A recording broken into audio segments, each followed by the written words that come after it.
Hey guys, this is Owen. I'm going to be talking about the joint coordinate system for the hand and wrist for the ISB B standardization. Uh, the core challenges of the wrist and hand are the fact that it's typically for ISB, they're centered around the center of mass, but because the hand and wrist is kind of weird and the fact that it's really small and there's a bunch of little tiny bones, it makes it a little bit harder to track. So instead, they use bony landmarks.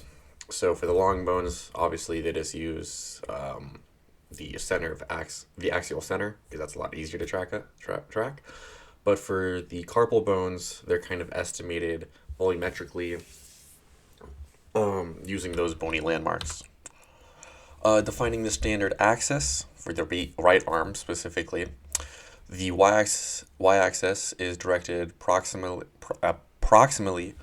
along the long shaft, while the x-axis is directed volarly toward the palm, and the z-axis is directed radially toward the right in an anatomical position. The left arm axis directions are adjusted to preserve consistent sign convention. It's a little bit confusing, I gotta be honest on that one. For the global wrist motion, the neutral position is defined when the long axis of the third metacarpal is parallel to the y-axis of the radius. For clinical movements, we have flexion and extension, kind of like what we've been talking about. Is pretty simple, rotation around the proximal Z, so around that wrist is going to be like when you move your wrist up and down, that's flexion and extension.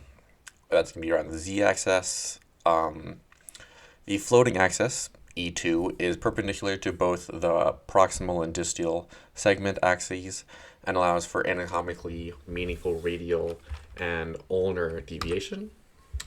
Defining joint systems, the neutral forearm rotation, the elbow is flexed at 90 degrees, and the forearm is positioned such that the thumb points towards the shoulder. It's kind of like giving a thumbs up, except your thumb, instead of pointing up, is pointing towards your shoulder. And the intermediate system, a special coordinate system, is used to track the radius rotating around the ulna, and the positive motion pronation is defined as the positive rotation. Thank you, guys.